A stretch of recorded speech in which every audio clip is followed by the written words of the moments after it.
पूर्ण जय भीम, नमो बुद्धाय।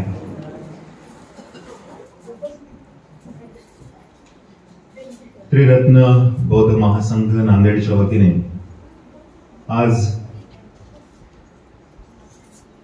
त्रिरत्न बौद्ध महासंघाचे संस्थापक भंते उर्गे संरक्षितजी यांच्या जन्मशताब्दी सोहळ्याच्या सांगता समारंभासाठी अर्थात त्यांच्या जयंतीच्या या कार्यक्रमासाठी आपण सर्वजण उपस्थित आहात। या कार्यक्रमाचं सुंदर आणि देखणं सूत्रसंचालन करणारे माझे मित्र प्राध्यापक डॉक्टर अनिरुद्ध बनसोडे सर, या कार्यक्रमाला उपस्थित असलेले सर्व धम्मचारी धम्मचारिणी गण, धम्ममित्र बंधू आणि भगिनी, आपल्या सर्वांना पुन्हा एकदा मैत्रीपूर्ण जय भीम, जय भीम, जय भीम। इस जय भीम की गूंज न केवल भारत में है बल्कि पूरे विश्व में जय भीम की गूंज थी। इसलिए भंते संरक्षित जी ने अपने जीवन में बुद्ध बाबा साहब का जो संदेश है इसे फैलाने के लिए अपना पूरा जीवन उन्होंने समर्पित किया है। आणि त्या भंते संरक्षितांच्या आजच्या ह्या जयंतीनिमित्त मी आपल्या सर्वांना खूप खूप शुभेच्छा देतो। बंधू आणि भगिनींनो, प्रास्ताविकामध्ये माझे मित्र धम्मचारी करुणा ध्वज यांनी विस्तारितपणे सांगितलेले आहे की त्रिरत्न बौद्ध महासंघ नांदेड आणि त्रिरत्न बौद्ध महासंघ भारत असेल किंवा विश्वामध्ये असेल, भंते संरक्षितांची जयंती सर्वत्र धूमधडाक्यात मोठ्या प्रमाणात जल्लोषामध्ये साजरी केली जाते आहे। आणि आपण नांदेड केंद्र किंवा जवळपासचे मराठवाड्यातील इतर जे काही केंद्र असतील किंवा आपण सर्वजण जे जे भंते संरक्षितांना ज्यांना आपण आपले कल्याण मित्र मानलेला आहे असे आपण सर्वजण भंतेंचा जन्मोत्सव आपण वर्षभर साजरा केलेला आहे। आणि आज सर्वत्रच या जन्मोत्सवाचं सांगता आपण आज करत आहोत। 100वी जयंती भंते संरक्षितांची साजरी करत असताना सर्वांच्याच मनामध्ये अतिशय जल्लोष आहे, उत्साह आहे, प्रेरणा आहे। दैनिक सम्राट मध्ये 2 आर्टिकल प्रकाशित झाले। धम्ममित्र सिद्धार्थ लोखंडे सरांनी मला सकाळीच ते पाठवले। डॉक्टर भगवान धांडे यांनी फार सुंदर भंते संरक्षितांच्या जीवनावर, त्यांच्या कार्यावर लाईफ अँड कॉन्ट्रीब्युशन म्हणून त्यांच्या कार्यावर त्यांनी खूप मोठ्या प्रमाणात एक लेख त्यांनी दिलेला होता। धम्मचारी आनंदसी यांनी देखील बुद्ध धर्माची गाढ्या अभ्यासक भंते संरक्षित जी हा लेख त्यांनी त्यामध्ये दैनिक सम्राट मध्ये त्यांनी दिलेला होता। तेव्हा भंते संरक्षित जी ही केवळ त्रिरत्न बौद्ध महासंघापुरते मर्यादित राहिलेले नाहीयेत। भंते संरक्षित हे बियॉन्ड द ऑर्डर, संघाच्या बाहेर देखील त्यांची प्रेरणा अनेक लोकांना आहे। आणि ही जी काही प्रेरणा आहे भंते संरक्षितांच्या विचाराची, भंते संरक्षितांच्या बुद्ध धर्माप्रती असलेल्या समर्पणाच्या भावनेची जी काही प्रेरणा आहे ते सर्वत्र आहे। आज धम्मचारी वज्रघोष यांच्या माध्यमातून हा जो काही ग्रंथ या ठिकाणी प्रकाशित करण्यात आलेला आहे, हा गौरव ग्रंथ देखील भंते संरक्षित यांच्या जन्मशताब्दी सोहळ्याची सांगता म्हणून हा गौरव ग्रंथ मला वाटते आज नागपूरमध्ये याचं प्रकाशन धम्मचारी विवेक प्रभ यांच्या हस्ते आणि मुंबईमध्ये धम्मचारी लोकमित्र यांच्या हस्ते याचं प्रकाशन आज झालेलं आहे। कदाचित ते होत असेल, मी धन्यवाद देतो वज्रघोषांना की अगदी नागपूर ते नांदेड पर्यंत येण्यासाठी किती वेळ लागलेला असेल आणि हा गौरव ग्रंथ आपल्या नांदेडकरांसाठी सुद्धा त्यांनी या ठिकाणी उपलब्ध करून दिलेला आहे. आणि या विविध माध्यमातून बंदे संरक्षितांना संघ एक आदरांजली व्यक्त करते आहे. आपल्या मनातली करुणेची भावना आहे, आपल्या वर त्यांनी जी काही करुणा केलेली आहे, आपल्याला जे काही कल्याण मित्रता दिलेली आहे, त्याचं एक पुण्यानुमोदन म्हणून आपण सर्वजण बंदे संरक्षितांना आज आपण स्मरण करत आहोत. माझ्या ठिकाणी इतर कोणतेही धर्मचारीगण बंदे संरक्षित यांच्याबद्दल व्यक्त झाले असते, ती संधी मला मिळाली. माझे अनेक आदरणीय धर्मचारीगण इथं बसलेले आहेत. अचल रत्नजी आहेत, चंद्रगर्भजी आहेत, विद्या घोष आहेत, अनेक आहेत, अमृत चित्तजी आहेत, अनेक धर्मचारीगण या ठिकाणी धर्मचारिणी आहेत. कोणीही या विषयावर व्यक्त होऊ शकलं असतं.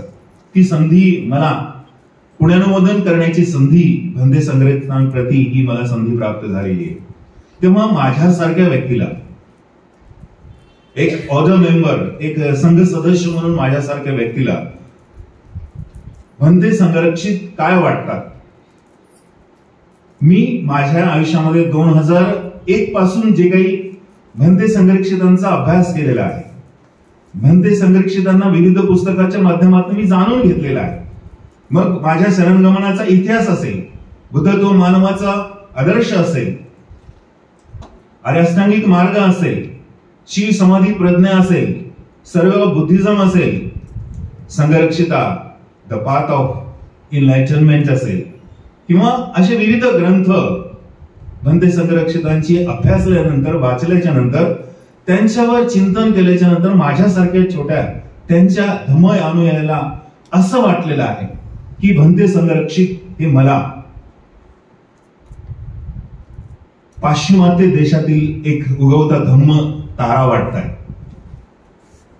काही लोकांना बंदे संरक्षित हे लेखक वाटतात, काही लोकांना बंदे संरक्षित हे बुद्ध धम्माचे एक गुरु वाटतात, धम्म प्रशिक्षक वाटतात, काही लोकांना बुद्ध धम्माचे गाढे अभ्यासक वाटतात, काही लोकांना बंदे संरक्षित बाबासाहेबांच्या चळवळीचे खंदे पुरस्कर्ते असं वाटते, काही लोकांना बंदे संरक्षित बाबासाहेबांच्या नंतर बाबासाहेबांचं जे काही स्वप्न होतं, हे जग धम्मराज्य बनवण्याचं जे काही स्वप्न होतं, ते धम्मराज्य बनवण्याचं स्वप्न साकार करणारे बाबासाहेबांच्या नंतर धम्म प्रसारक वाटतात.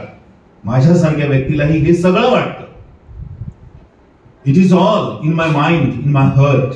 हे माझ्या पूर्ण हृदयात आहे आणि माझ्या मनात देखील आहे. परंतु मोर दॅन दिस, याच्यापेक्षा जास्त माझ्यासारख्या व्यक्तीला उर्गेन संरक्षितजी जे 7 समुद्र पार असले, 7 समुद्राच्या पलीकडे असले,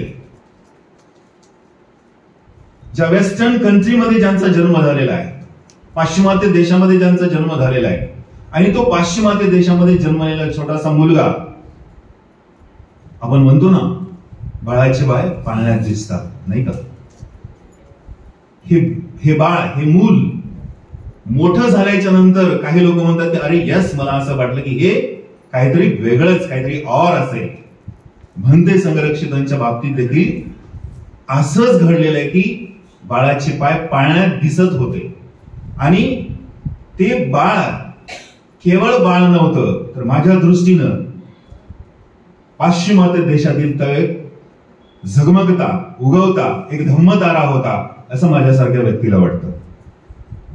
बंधू आणि भगिनींनो, हा पाश्चिमात्य देशातील जो काही धम्मतारा आहे, जो उगवलेला होता, 1925 मध्ये हा धम्मतारा आई वडिलांच्या पोटी जन्म झालेला आहे. No one can brightening as a धम्मतारा at the time of god. जन्मता कोणी धम्मतारा होऊ शकत नाही. जन्मल्यानंतर ऍट अ टाइम सिद्धार्थ काही बुद्ध झाले नाही. बाबासाहेबांचा जन्म जेव्हा झाला एक भीमराव म्हणून, बाळ भीमराव म्हणून, त्यावेळेस ते काही बोधिसत्व नाही झाले. त्यासाठी कष्ट, त्यासाठी घाम, त्यासाठी प्रयत्नाची पराकाष्ठा, काहीतरी त्यांना करावं लागलं आणि त्याच पद्धतीनं भंते संरक्षितांनी देखील स्वतःला बनवण्याची प्रक्रिया त्यांनी स्वतःवर केलेली आहे. लहानपणीच विनिंगचं सूत्र असेल, डायमंड सूत्र असेल, अनफॉर्च्युनेटली त्यांना शाळेत जाण्याची संधीही नाही मिळाली. आजारपणामुळे ते अंथरुणावर खेळले गेले आणि त्याच परिस्थितीमध्ये वडिलांनी विविध प्रकारचे ग्रंथ त्यांना आणून दिले आणि त्यामध्येच त्यांनी जे काही विनिंगचं सूत्र असेल, डायमंड सूत्र असेल, हे सूत्र वाचल्याच्या नंतर त्यांना असं जाणलं, त्यांना असं लक्षात आलं, त्यांनी ओळखलं स्वतःला की येस, आपल्याला कधी कधी स्पार्कलिंग होते बघा. कधी कधी वंदना ऐकल्याच्या नंतर, कधी कधी एखाद्या व्यक्तीचं प्रवचन ऐकल्याच्या नंतर आपल्यामध्ये स्पार्कलिंग होते, आपल्यामध्ये काहीतरी वीज चमकल्यासारखे होते आणि येस, आपल्याला वाटतं येस, दिस इज द धम्मा, आज धम्मा आहे. त्यांनी देखील ते वाचन, चिंतन, मनन केल्याच्या नंतर त्यांच्याही लक्षात आलं की yes, I am the Buddhist, मी बुद्धिस्ट आहे, मी बौद्ध आहे, I am not the Christian. Christian आई वडिलांच्या पोटी जन्मलेल्या मुलाला त्यांना असं वाटलं की मी ख्रिश्चन नाहीये, मी बुद्धिस्ट आहे, मी बौद्ध आहे. आणि हाच बौद्ध असण्याचा त्यांचा जो स्वभाव, त्यांच्यामध्ये असलेले जे स्पार्क आहे, तेच खऱ्या अर्थाने भंते संरक्षितांना मला असं वाटते की पाश्चिमात्य देशातला तो उगवता धम्मतारा ते ठरलेले आहे. आपल्या सर्वांना माहिती आहे की भंते संरक्षित यांचं जीवन आणि जे काही आध्यात्मिक प्रवास आहे, आपल्या सर्वांना हे माहीत असलं पाहिजे, काही लोकांना नसेल. तरुण तो मुलगा झाल्याच्या नंतर, भंते संरक्षित हे तरुण झाल्याच्या नंतर त्यांच्या देशामध्ये, इंग्लंडमध्ये अशा प्रकारचं होतं की जे काही तरुण असतील त्यांना सैन्यामध्ये जावं लागायचं आणि त्यांना सुद्धा सैन्यात भरती केलेलं होतं. आणि त्या माध्यमातून मग ते भारतात आले, भारतातून श्रीलंकेत गेले आणि पुन्हा भारतात आले आणि भारतात आल्याच्या नंतर दुसरं महायुद्ध संपलं. दुसरं महायुद्धाच्या काळामध्ये त्यांना सैन्यामध्ये नेमलेलं होतं आणि युद्ध संपलेलं आहे. आणि मग युद्ध संपल्याच्या नंतर त्यांनी असं ठरवलं, ज्या धम्मताऱ्याच्या हृदयामध्ये जो बौद्ध धम्म रुजलेला होता लहानपणी, तरुण असताना, तो धम्मतारा त्यांना इंग्लंडमध्ये जाण्यासाठी प्रेरित करत नव्हता, अजिबात त्यांना प्रेरणा देत नव्हती. त्यांना असं वाटतं की नाही, जे मी शोधत होतो, ज्या बुद्धभूमीचा मी शोध घेत होतो, जे माझ्यामध्ये बुद्धाचं बीज आहे, ते बीज कुठं असेल तर ह्या भारत भूमीमध्ये आहे. आणि त्यांनी ठरवलं की नाही, मला परत जायचं नाही, मला भारतातच राहिलं पाहिजे. आणि त्यांनी भारतातच अनेक वर्ष वास्तव्य केलेले आहे. खरं तर त्यांनी भारतातील विविध ठिकाणी भेटी दिलेल्या आहेत. मी थोडंसं फास्ट घेतोय, मला वेगळं सांगायचं आहे. त्यांनी भारतातील विविध ठिकाणी भेटी दिलेल्या आहेत. आपल्याला माहिती आहे, पंडित जवाहरलाल नेहरू भारताचे पंतप्रधान झाले भारत स्वतंत्र झाल्याच्या नंतर. आणि 2500वी जयंती बुद्धांची या देशात साजरी केली जात होती. आणि त्यावेळेस जी कोणी भिक्षू असतील, धम्म जाणणारे लोक असतील, अशांसाठी त्या बुद्ध जयंती निमित्त एक भारत भ्रमण नावाची एक योजना आणलेली होती. आणि त्याच्यामध्ये भंते संरक्षितांचं नाव होतं की भंते संरक्षितांना संधी मिळाली की मला सुद्धा या भूमीचं, बुद्ध भूमीचं दर्शन घेण्याची मला संधी मिळते. आणि या माध्यमातून त्यांनी संपूर्ण भारतामध्ये जिथं जिथं बुद्ध धम्म आहे तिथे त्यांनी प्रवेश केलेला आणि त्यांनी तो अभ्यासलेला आणि जाणून घेतलेला आहे. आणि त्यांना वाटलं की येस, तीच बुद्धभूमी जी माझ्या हृदयामध्ये मी लहानपणी करण्याचा प्रयत्न केलेला होता, तेच बुद्ध धम्म मला भारतात सापडलेला आहे. खरं तर बंधू आणि भगिनींनो, कॅलिम्पॉंग इथे भंते संरक्षित जवळपास 13 वर्ष राहिलेले आहेत. कॅलिम्पॉंग हे वेस्ट बेंगॉलमध्ये, मी मागच्याच मे मध्ये कॅलिम्पॉंगला गेलेलो होतो. आणि कॅलिम्पॉंग मध्ये भंते संरक्षित ज्या ठिकाणी 13 वर्ष राहिलेले होते त्या ठिकाणी धारदो रिंपोचे यांचं वास्तव्य होतं आणि धारदो रिंपोचे यांच्या सानिध्यात ते राहिलेले. खरं तर भंते संरक्षित स्वतः कॅलिम्पॉंग मध्ये राहिलेले आहेत. आणि धारदो रिंपोचे यांनी ह्या धम्मताऱ्याला ओळखलेलं होतं. त्यांना माहित होतं की हा जो धम्मतारा आहे पाश्चिमात्य देशातला, हा खऱ्या अर्थाने भारतभूमीमध्ये धम्मप्रसार आणि प्रचाराचं काम खूप मोठ्या प्रमाणात करू शकतो. आणि म्हणून धारदो रिंपोचे यांनी भंते संघरक्षित यांना बोधिसत्वांची दीक्षा दिलेली आहे.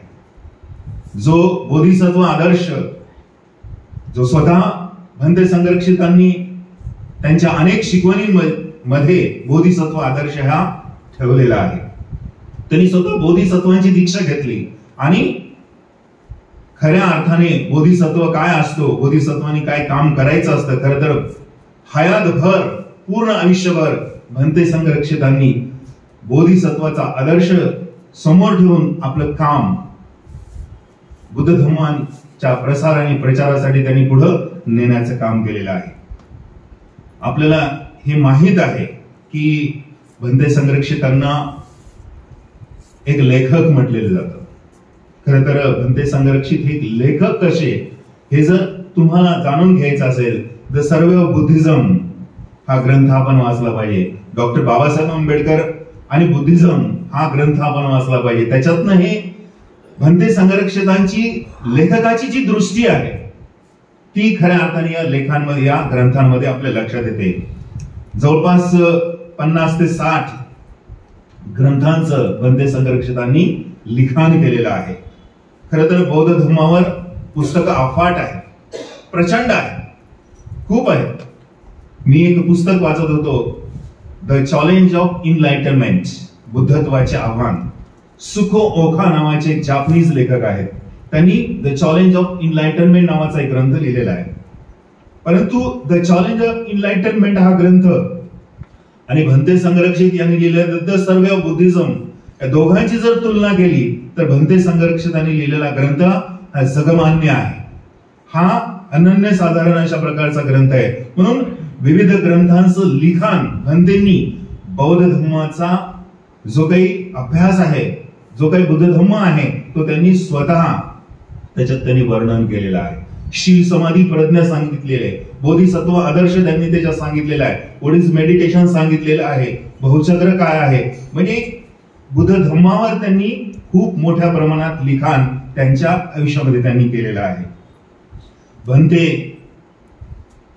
भारतात अनेक वर्ष राहिलेले आहेत. जवळपास 1967 पर्यंत ते राहिलेले आहेत आणि त्याच्यानंतर ते पुन्हा इंग्लंडमध्ये गेलेले आहेत.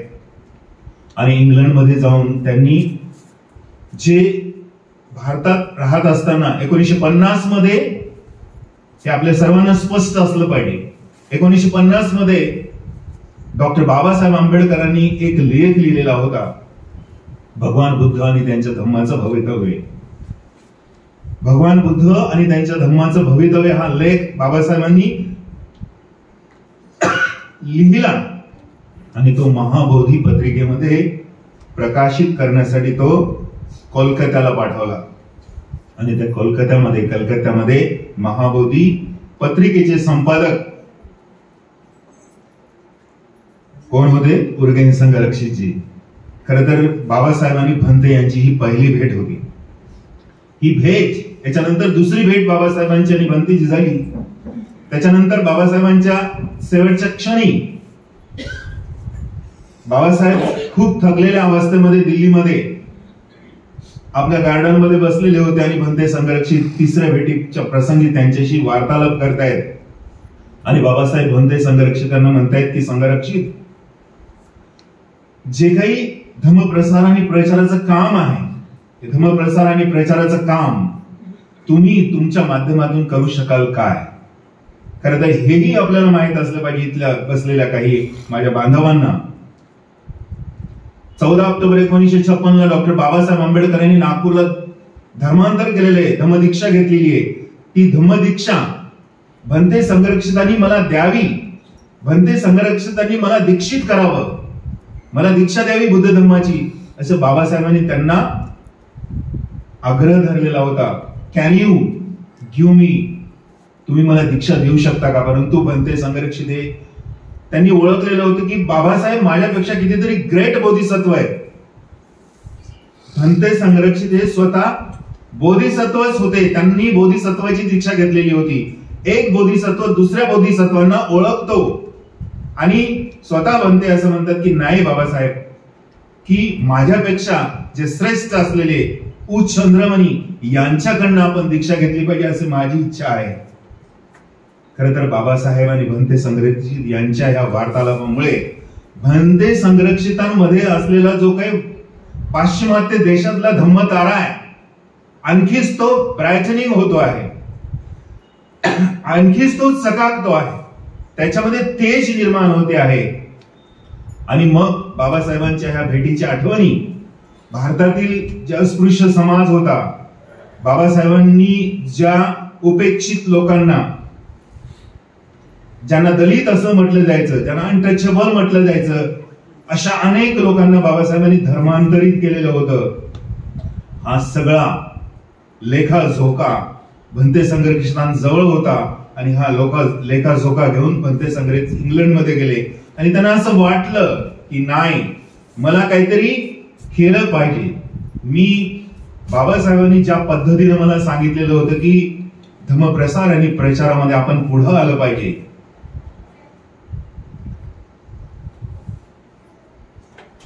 आणि भंते इंग्लंडमध्ये गेले आणि त्यांनी friends of western Buddhist order FWBO नावाची इंग्लंडमध्ये एक धार्मिक संघटना स्थापन केली आहे. आणि तीच नंतरच्या काळात 1975 मध्ये भारतामध्ये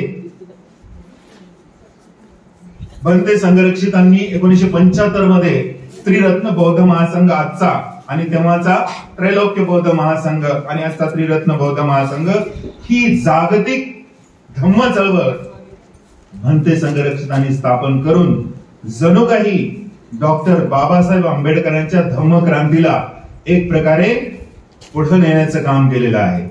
एक प्रकारे डॉक्टर बाबासाहेब आंबेडकरांच्या धम्मक्रांतीला जागतिक स्तरावर नेऊन पोहोचवण्याचं काम केलेलं आहे.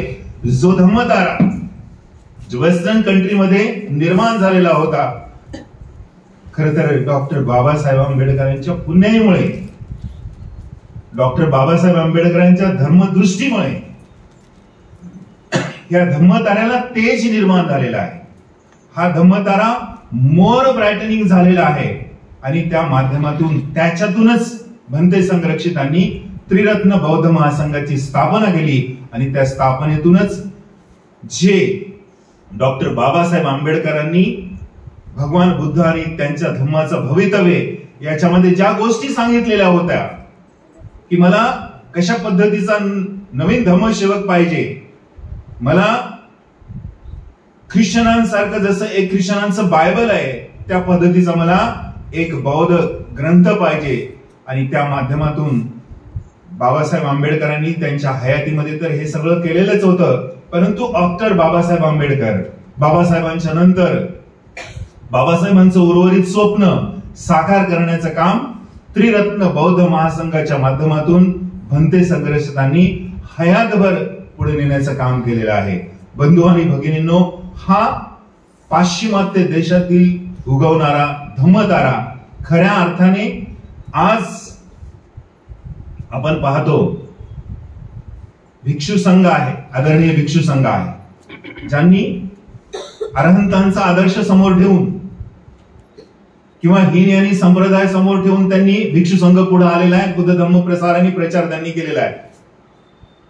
भंते संरक्षितांनी एक ज्याला इंटिग्रेशन ऑफ द रिलीजन असं म्हटलेलं आहे, integration of the different school असं म्हटलेलं आहे. विविध बौद्ध संप्रदायांची एकात्मता भंते संरक्षितांनी त्यांच्या विचारामध्ये आणलेली आहे. कारण स्वतः बोधिसत्वाचा त्यांनी बोधिसत्वाची दीक्षा घेतलेली, त्यांना माहित होतं की बोधिसत्व काय असते. हीनयान, महायान आणि तंत्रयान या तिन्ही संप्रदायाचा, या तिन्ही यानाचा त्यांनी मिलाप केलेला आहे, त्यांना एकत्रीकरण केलेलं आहे, त्यांना एकत्र आणलेलं आहे आणि तिन्ही गोष्टी त्यांनी एकत्र आणून त्रिरत्न बौद्ध महासंघाला त्या माध्यमातून विकासाच्या शिखरावर नेण्याचं काम भंते संरक्षितांनी केलेलं आहे. धम्म हा माणसाच्या मनाच्या विकासासाठी आहे.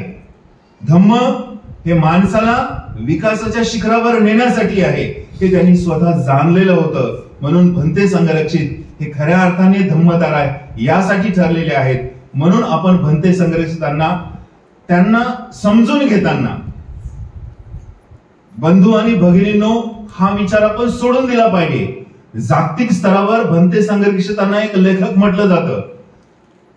त्यांना बुद्ध धम्माचे गाढे अभ्यासक म्हटलं जातं. बुद्ध धम्माचे श्रेष्ठ गुरु असं म्हटलं जातं. या गोष्टी आपल्याला जाणून घ्यायच्या असतील तर त्यांना आपल्याला त्रिरत्न बौद्ध महासंघाच्या सानिध्यात येणं खूप गरजेचं आहे. नाहीतर दूर से देखा तो जो कुछ समझ में आया वही है. दुरून पाहिलं तर आपल्याला दुरून डोंगर अतिशय काट्याकुट्याच दिसतंय, नाही का? दुरून जर आपण डोंगर पाहिला तर काटे कुपाटे दगड एवढंच दिसतं.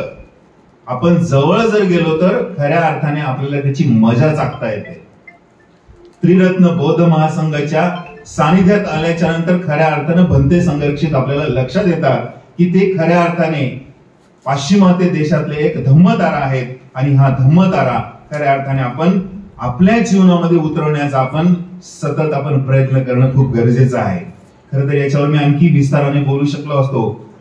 वज्रघोषांनी हे जे काही ग्रंथ इथं प्रकाशित केलेला आहे त्या ग्रंथामध्ये हे आर्टिकल आलेलं आहे. हे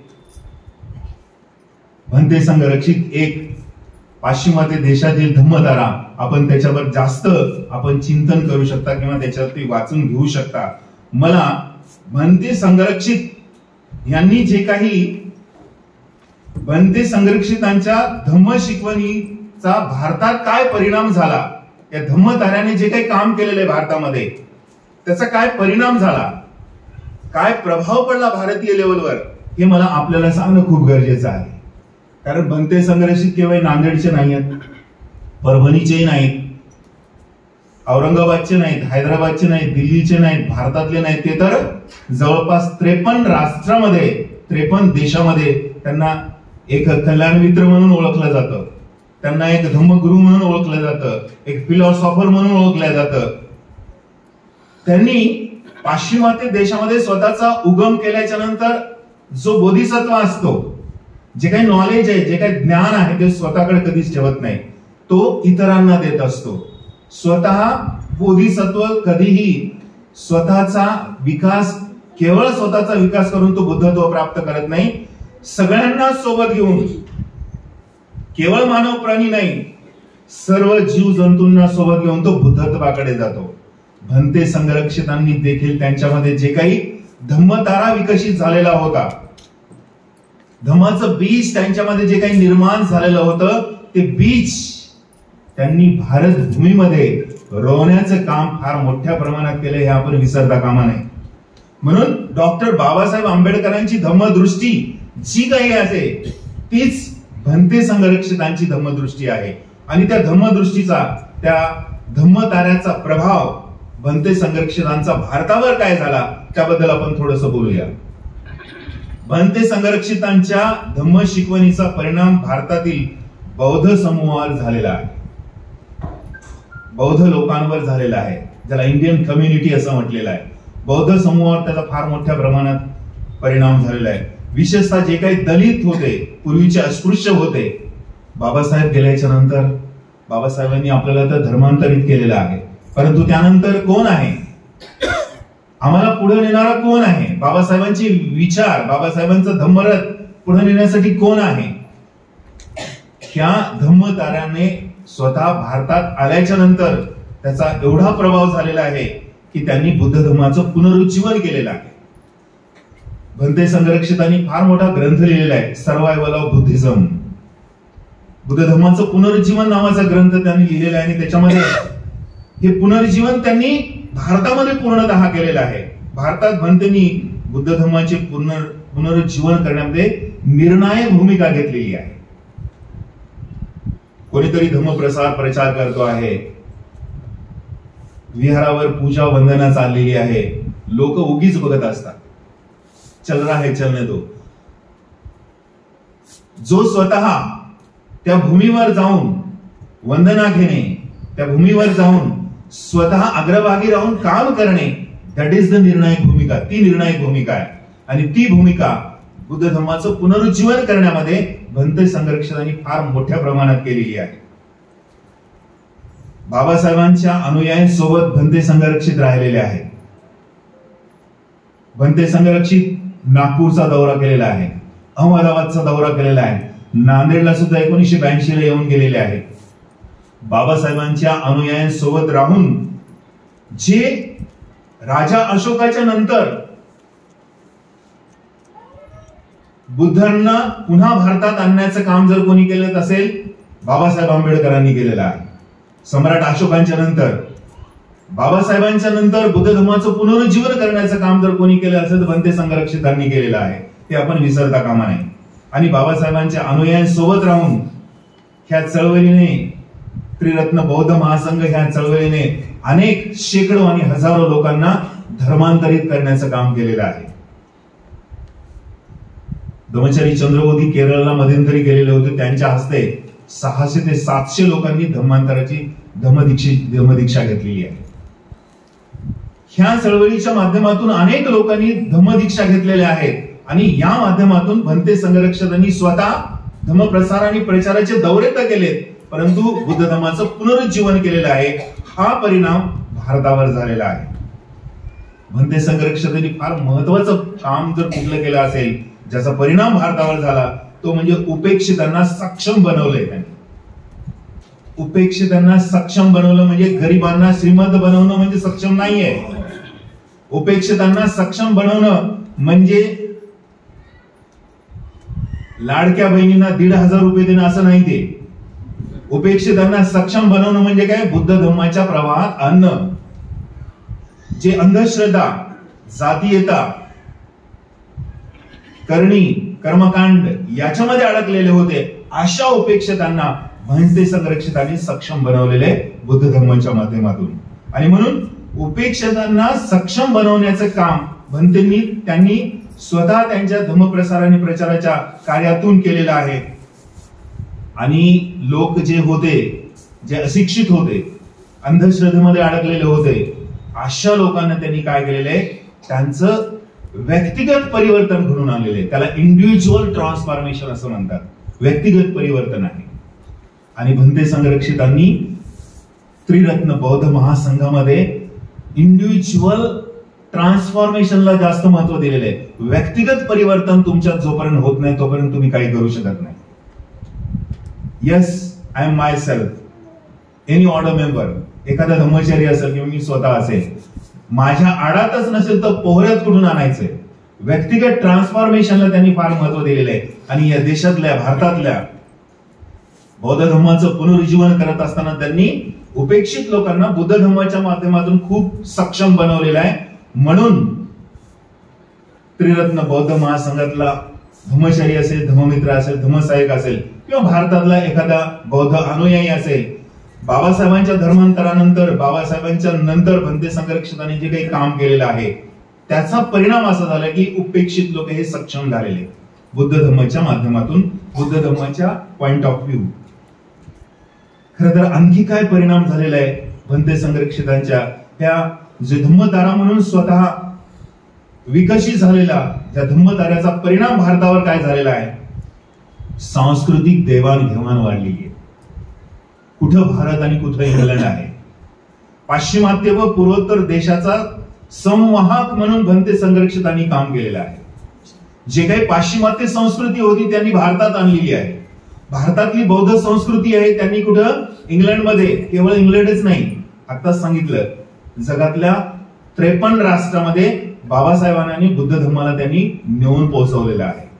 हा सांस्कृतिक देवाणघेवाणीचा परिणाम भारतावर खूप मोठ्या प्रमाणात झालेला आहे. म्हणून हा परिणाम आपल्याला लक्षात येणं खूप गरजेचं आहे. भंते संरक्षितांच्या या प्रभावामुळे खूप मोठ्या प्रमाणात बुद्ध धर्माच्या तत्वांची देवाणघेवाण झालेली आहे. त्यांच्या वैश्विक दृष्टिकोनामुळे, त्यांचा दृष्टिकोन कसा होता, वैश्विक होता. आणि त्या दृष्टिकोनामुळे भंते संरक्षित खऱ्या अर्थाने एक सेतू बनलेले.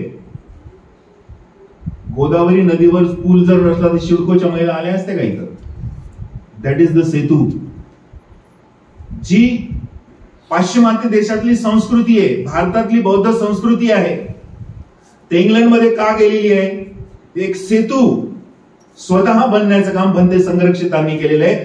सांस्कृतिक देवाणघेवाण हे भंते संरक्षितांच्या त्या कामामुळे वाढलेल्या हा भारतावर झालेला खूप मोठा परिणाम आहे. आणखी काय परिणाम आहे धम्मताऱ्याचा? जे धम्मतारा जो पाश्चिमात्य देशामध्ये उगवलेला होता त्याचा आणखी भारतावर काय परिणाम झाला? फार मोठा परिणाम झाला. जे बाबासाहेबांना अपेक्षित होतं की जेसुइट्स सारखा धम्मसेवक मला पाहिजे, बाबासाहेब म्हणाले होते. जेसुइट्स ख्रिश्चन जे पादरी लोक असतात, ख्रिश्चन धर्म प्रसारक आणि प्रचारक असतात, काय कसे असतात ते? उपासकांच्या घरी जाऊन त्यांची विचारपूस करतात, सामान्य लोकांमध्ये जाऊन बसतात. अशा प्रकारचा जेसुइट सारखा धम्मसेवक पाहिजे हे बाबासाहेबांचं म्हणणं भंते संरक्षकांनी मान्य केलं आणि त्यांना असं वाटलं की यस आय कॅन, मी ते करू शकतो. आणि म्हणून त्यांनी त्रिरत्न बौद्ध महासंघाची स्थापना झाली आणि हा परिणाम भारतावर खूप मोठ्या प्रमाणात झालेला आहे. आज आपण पाहतो एका बाजूला आदरणीय भिक्षू संघ काम करतात, एका बाजूला इतर भारतीय बौद्ध महासभा काम करते आहे आणि दुसऱ्या बाजूला त्रिरत्न बौद्ध महासंघ काम करते आहे. केवळ धम्मप्रसार आणि प्रचाराचं आम्ही सगळेजण काम करतो आहोत. भंते संरक्षकांनी जो बाबासाहेबांना अपेक्षित असलेला जेसुइट सारखा जो पंथ आहे, त्यांच्यासारखा धम्मसेवक आहे, जो सामान्य लोकांमध्ये जाऊन राहणार आहे, असा धम्मसेवक निर्माण करण्यासाठी त्रिरत्न बौद्ध महासंघाची स्थापना केलेली आहे. गरज नाही ग्रहत्याग करण्याची. गृहस्थी राहून आपण मुलाबाळांना सांभाळून नोकरी करून शेजाऱ्या पाजाऱ्याशी गुड रिलेशन ठेवून आपण धम्मप्रसार आणि प्रचार करू शकतो. हा जेसुइट सारखा त्रिरत्न बौद्ध संघामध्ये संरक्षितांनी हा संघ स्थापन केलेला आहे. संरक्षितांनी त्रिरत्न बौद्ध महासंघाची स्थापना करून खऱ्या अर्थाने आज त्याचा विस्तार खूप मोठ्या प्रमाणात झालेला आहे. भारतामध्ये आपल्यापैकी काही लोकांना माहित नसेल, भारतातल्या मॅक्झिमम स्टेटमध्ये, राज्यामध्ये त्रिरत्न बौद्ध महासंघ काम करते.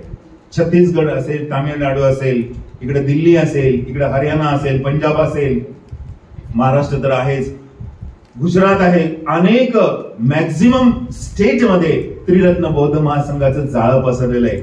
एवढंच नाही तर त्रिरत्न बौद्ध महासंघ हा जागतिक स्तरावर पोहोचलेला आहे आणि अनेक त्यांनी स्वतःच्या हयातीमध्येच भंते संरक्षकांनी जगातल्या विविध देशांमध्ये धम्म अभ्यासाचे केंद्र निर्माण केलेले आहेत. आणि याचा परिणाम काय झाला माहितीये? हे फार महत्वाची गोष्ट आहे. याचा परिणाम असा झालेला आहे, जेवढे काही अनुयायी आहेत, धम्म अनुयायी आहेत, 1/3 भारतात आहेत. हा धम्मताऱ्याचा भारतावर झालेला फार मोठा परिणाम आहे. म्हणजे भारतामध्ये मॅक्झिमम बौद्ध अनुयायी आहेत. 1/3 लोक भारतात बौद्ध अनुयायी आहेत. हे भंते संरक्षितांचे त्या कामाचं फलित आहे. आताच सांगितलं की भंते संरक्षित एक साहित्यिक आहेत, लेखक आहेत. साहित्यिक म्हणजे त्यांनी कविता, पोवाडे, रंजक असं लिखाण त्यांनी केलेलं नाही. पीस इज फायर नावाची त्यांची कविता आहे. 6 एलिमेंट्स स्पीक्स नावाची कविता आहे. अनेक जवळपास 2000 कवितांचा संग्रह त्यांचा प्रकाशनाच्या वाटेवर आहे. म्हणजे कवी धार्मिक आहे, बुद्ध तत्वज्ञान सांगणार आहे. बाबासाहेबांनी बुद्धांना जोडून धम्मप्रसार आणि प्रचार कसा केला पाहिजे हे सांगणारे त्यांचं तत्वज्ञान त्यांच्या कवितेत त्यांनी मांडलेलं आहे. बुद्ध धम्म त्यांनी त्यांच्या लेखात मांडलेला आहे. भंते संरक्षित केवळ एवढ्यावरच थांबले नाही. लिखाण करत असताना त्यांनी खऱ्या अर्थाने हे करत असताना आध्यात्मिक विकासावर त्यांनी भर दिलेला आहे, ध्यानावर भर दिलेला आहे, व्यक्ती विकासावर भर दिलेला आहे, कुल सिस्टीमवर भर दिलेला आहे. आणि या लेखातून, या लिखाणातून अंतर्दृष्टी, ज्याला इन्साइट असं म्हटलेलं आहे, ज्याला प्रज्ञा असं म्हटलेलं आहे, ज्याला बुद्धत्व असं म्हटलेलं आहे, ज्याला बोधी असं म्हटलेलं आहे, तुम्हाला बुद्धत्व प्राप्त करायचं असेल तर तुम्ही त्या साहित्याच्या माध्यमातून देखील प्राप्त करू शकता. तुम्ही मेडिटेशनच्या माध्यमातून देखील तुम्ही बुद्धत्व प्राप्त करू शकता. भंतेंनी आपल्या साहित्यातून दाखवून दिलेले आहे. भंते संरक्षितांच्या साहित्याचा भारतावर अशा प्रमाणावरही प्रभाव झालेला आहे. आपण हा प्रभाव आपण जर अभ्यासला, खरंच जर आपल्याला असं वाटतं की हा प्रभाव भारतावर झालेला आहे, व्हॉट शुड आय डू? एक संघ सदस्य म्हणून मी धम्मचारी आहे संघातला, एखादा कोणी धम्मसेवक आहे, एखादा नवीन व्यक्ती संघामध्ये आलेला आहे, धम्म क्लासमध्ये आलेला आहे, आपण भंते संघ रक्षितांच्या या विविध शिकवणीतून आपण काय केलं पाहिजे? जो धम्मतारा वेस्टर्न कंट्रीमध्ये ब्रायटनिंग करत होता, जो चमकत होता, त्या धम्मताऱ्याचा हा प्रभाव भारतीय लेवलवर झालेला आहे. त्यांनी बाबासाहेबांचं स्वप्न साकारण्यासाठी हे जग धम्मराजा बनवण्याचं काम केलेलं आहे. आपली पण काही जबाबदारी असू शकते, आम्ही पण काही केलं पाहिजे. नाहीतर कोणीतरी काम केलेलं आहे. बरेच लोक असं म्हणतात की आता काय गरज आहे धर्मांतराची, बाबासाहेबांनी ते आम्हाला सगळ्यांना तर धम्म दिलेला आहे, धम्मांतराची काही गरज नाही. नाही दोस्तांनो, मी माझ्या पत्नीलाही म्हणलं होतं की बाई तू धर्मांतर कर. ती म्हणली काय बोलताय? माझे वडील शिक्षक आहेत, ते बौद्ध होते, मी बौद्ध आहे. मुलं आहेत, we should have the convert ourselves in Buddhism. आपण स्वतःला बौद्ध धर्मात स्वतःला कन्वर्ट केलं पाहिजे. बौद्ध मात्या पित्याच्या कोणी पोटी जन्मला म्हणतो बौद्ध होऊ शकत नाही, त्यासाठी स्वतःला दीक्षा घ्यावी लागेल. आपल्या आदर्शांप्रती समोर येऊन आपल्याला समर्पणाची भावना व्यक्त करून आपल्याला स्वतःला पुढे यावं लागेल आणि स्वतः धम्मयानुयायी बनावं लागेल. भंते संरक्षितांनी जे काम केलेलं आहे, आपल्याला स्वतःला काहीतरी करणं खूप गरजेचं आहे. आध्यात्मिक समाजाचे महत्व जे भंते संरक्षितांनी सांगितलेलं होतं, आपण ते घेणं खूप गरजेचं आहे. भंते संरक्षितांच्या शिकवणीतून आपण काय शिकलं पाहिजे? तर आध्यात्मिक समाजाचं महत्व आपण ओळखलं पाहिजे. बुद्ध धम्म मार्गावर आध्यात्मिक समाज व मैत्रीच्या महत्वावर जोर देतो हे प्रकर्षांनी विविध धर्मग्रंथांमध्ये सांगितलेले. त्यांनी भंते संरक्षितांनी जे आपल्यापेक्षा खऱ्या अर्थाने आपल्याला प्रेरणा देणारे लोक आहेत, अशा लोकांच्या आपण सानिध्यात राहिलो पाहिजे. ज्यांचा आध्यात्मिक विकास झालेला आहे त्या लोकांच्या सानिध्यात आपण राहिलो पाहिजे, तरच आपल्याला आध्यात्मिक समाजाचं महत्व कळू शकते. विहारावर येणाऱ्या लोकांची जी मानसिकता आहे आणि गल्लीत गोंधळ घालणाऱ्या माणसाची मानसिकता वेगळी असते की नाही? विहारावर बसलेले लोक शांत असतात, इथं बसलेल्या लोकांची जी मानसिकता आहे धार्मिक आहे. ही आध्यात्मिक समाजाचं महत्व भंते संरक्षितांनी ओळखलेलं होतं, त्यांच्या शिकवणीत आहे की आध्यात्मिक समाज आम्हाला निर्माण करायचा आहे. ध्यान करणारा, साधना करणारा, धम्माभ्यास करणारा, आपल्यामध्ये जे काही प्रेरणा आहेत धम्माच्या, बाबासाहेबांच्या, बुद्धांच्या, त्या प्रेरणा इतरांना देणारा हा आध्यात्मिक समाज हा भंतेंच्या शिकवणीचा एक आर्क आहे असं म्हणायला हरकत नाही. खऱ्या अर्थाने त्यांनी आध्यात्मिक विकासात एक प्रकारे चालना दिलेली आहे. भंते संरक्षितांनी तुम्ही आध्यात्मिक विकास केला पाहिजे साधनेच्या माध्यमातून. केवळ त्रिरत्न बौद्ध महासंघच हा साधना शिकवतो, कुठला संघ शिकवत नाही. कुठला संघ साधना शिकवत नाही. जोपर्यंत साधना तुम्ही शिकत नाही तोपर्यंत आध्यात्मिक विकास तुमचा होत नाही. म्हणून आध्यात्मिक विकासासाठी भंते संरक्षितांच्या शिकवणीचा आपण विचार करणं खूप गरजेचं आहे. भंते संरक्षितांची दुसरी जे शिकवणीतला जो विचार आपण अंगीकारला पाहिजे, आपण काय शिकवण घेतली पाहिजे तर सर्वसमावेशकता आणि संपूर्णवाद हा त्यांनी त्यांच्या शिकवणीत सांगितलेला आहे. काय सर्वसमावेशकता आहे? इन्क्लुसिव्ह थॉट्स भंते संरक्षितांनी मांडलेला आहे.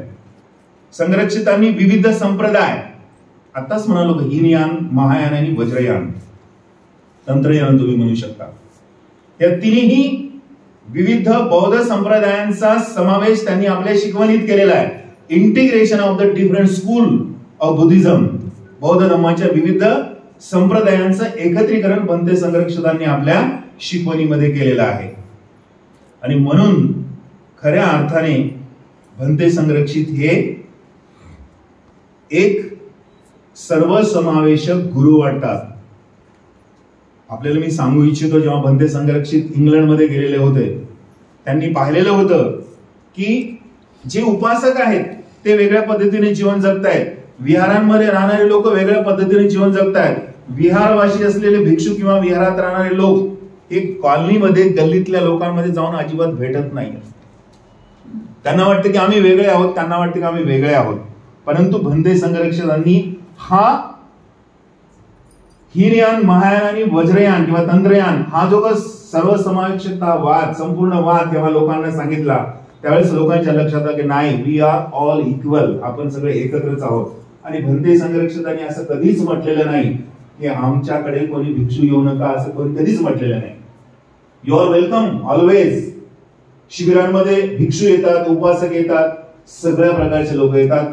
सगळ्या त्या तिन्ही यानाचा अंतर्भाव भंते संघरक्षकांनी आपल्या विचारामध्ये केलेला आहे. आणि खऱ्या अर्थाने हे जे काही संप्रदाय आहेत ना, हीनयान, महायान आणि वज्रयान, याचं रिझरेक्शन, त्याला मराठीमध्ये पुनरुत्थान असं म्हटलेलं आहे. पुनरुत्थान म्हणजे काय? जे मृत अवस्थेमध्ये आहे त्याला पुन्हा जिवंत करण्याचं काम भंते संघरक्षकांनी केलेलं आहे. हीनयान असेल, महायान असेल, वज्रयान असेल, याचं पुन्हा पुनरुत्थान करण्याचं काम भंते संघरक्षकांनी केलेलं आहे. आणि खऱ्या अर्थाने या संप्रदायांची प्रशंसा, त्याचं पुनरुत्थान भंते संघरक्षकांनी आपल्या विचारांमध्ये केलेलं आहे. ही गोष्ट आपण त्यांच्या शिकवणीतनं घेणं खूप गरजेचं आहे. फार महत्वाची गोष्ट त्यांच्या शिकवणीतून आपण घेतली पाहिजे, जे इंडिव्हिज्युअल ट्रान्सफॉर्मेशन असं म्हटलेलं आहे, व्यक्तिगत परिवर्तन ज्याला म्हटलेलं आहे. आणि तेच भंतेंनी सांगितले की धम्माचरणावर आपण भर दिला पाहिजे. धम्म प्रॅक्टिस संरक्षितांनी आध्यात्मिक जीवनामध्ये समर्पणाची भावना धम्माचरणाच्या बाबतीत आपल्यामध्ये असणं खूप गरजेचं आहे. ज्याला समर्पण म्हणतो आपण. लाईफ स्टाईल सेकंडरी आणि धम्मजीवन हे इनिशियली असं म्हटलेले. म्हणजे धम्मजीवन हे प्राथमिक असलं पाहिजे आणि लाईफस्टाईल ही सेकंडरी असली पाहिजे. तुम्ही काय खाता, कुठल्या बंगल्यात राहता, कुठले कपडे वापरता, हे इनवेन आहे, व्यर्थ आहे.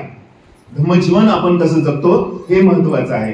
त्याला धम्माचरण असं म्हटलेलं आहे. धम्माचरणाला जास्त महत्व दिले हे त्यांच्या शिकवणीतनं आपण घेणं खूप गरजेचं आहे.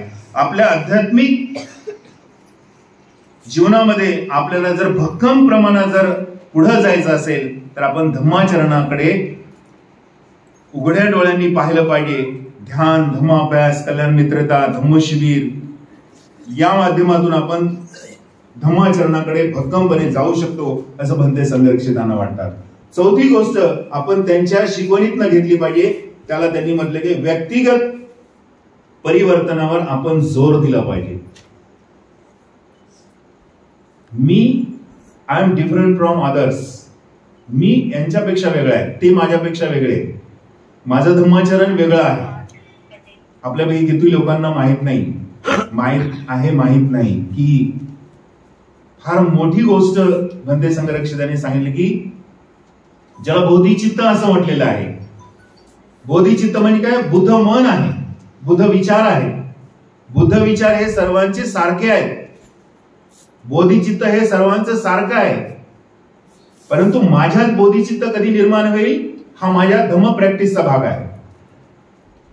शिडकोमध्ये राहणारे धम्मचारिणी किंवा सहाय्यक असतील, त्यांच्या मनात निर्माण होत असलेलं बोधिचित्त आणि माझ्यात निर्माण होत असलेलं बोधिचित्त सेम आहे.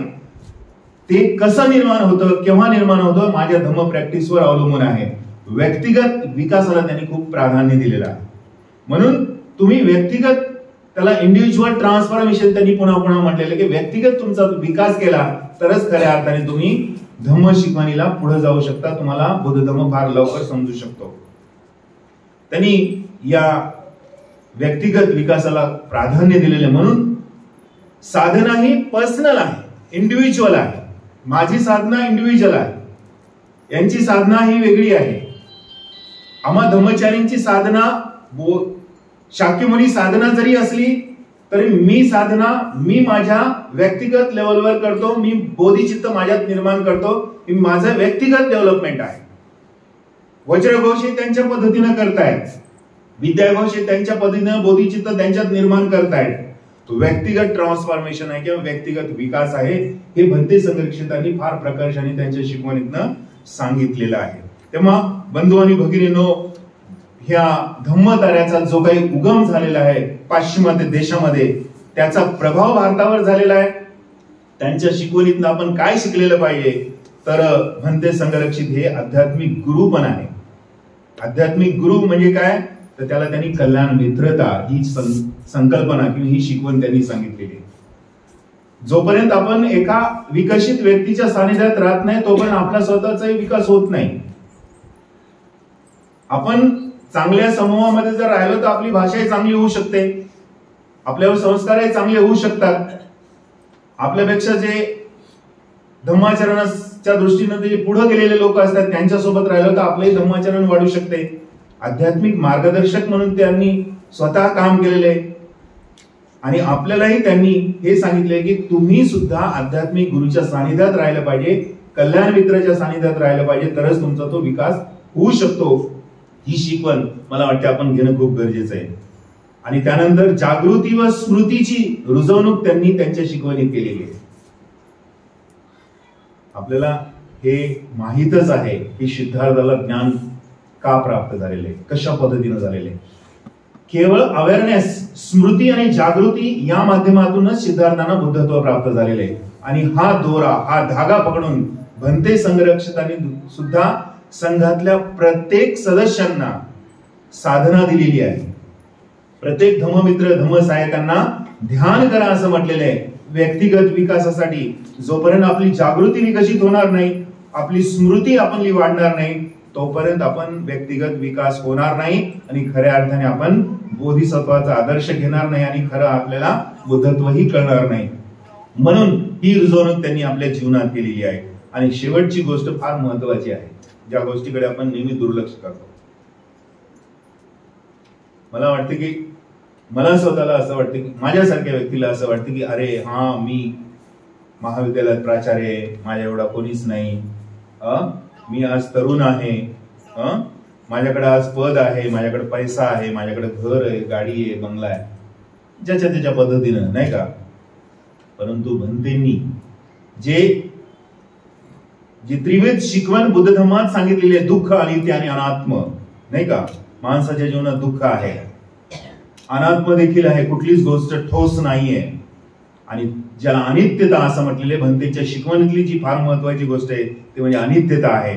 त्यांनी अनित्यता स्वीकारलेली आहे भंतेंनी, आणि त्यांच्या शिकवणीतली ही अनित्यता, त्यांनी अनित्यता ह्या शिकवणीला खूप मोठं स्थान दिलेलं आहे. आपल्यापैकी काही लोकांना माहित असेल, जेव्हा त्यांना असं वाटलं की I cannot work for the orders, मी संघ सदस्यांसाठी काम करू शकत नाही, मी आता थकत चाललेलो आहे, त्यांनी आपल्या संघ सदस्यांना हा संघ बहाल करून टाकलेला आहे. संघ सदस्यांना सांगितले की माझ्यानंतर तुम्ही सर्व, कोणी एक नाहीये. त्यांच्यामध्ये त्यांनी स्वतः अनित्यता स्वीकारलेली होती की नाही, मी आता म्हातारा होत चाललेलो आहे, माझा मृत्यू जवळ आलेला आहे, मी जास्त दिवस टिकू शकत नाही. ही त्यांच्या कृतीतून त्यांनी अनित्यता त्यांनी त्यांच्या शिकवणीतून आपल्या लक्षात येते. आपण देखील अनित्यता स्वीकारली पाहिजे. आज आहे, उद्या नाही. गाडी जाता जाता रस्त्यात पंक्चर झाली, ऑटो घ्या पुढे जा, बदल आहे. आज तारुण्य, उद्या वार्धक्य आहे, त्याच्यानंतर आजारपण आहे, त्याच्यानंतर मृत्यू आहे.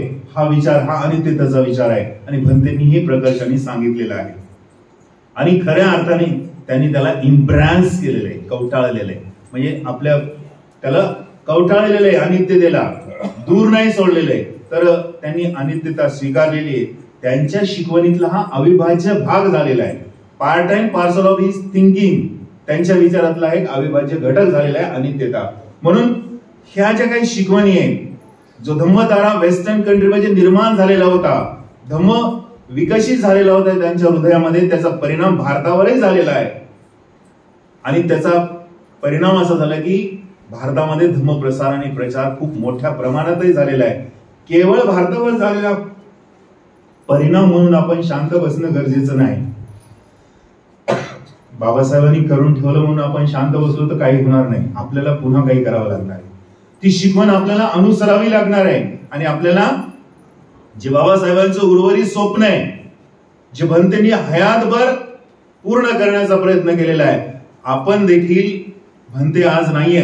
30 ऑक्टोबर 2018 मध्ये त्यांचं निधन झालेलं आहे आणि त्याच्यानंतर हा पूर्ण संघ जेव्हा 30 ऑक्टोबर 2018 मध्ये भंते गेले, आम्ही सगळे गर्भगळी झालेलो होतो.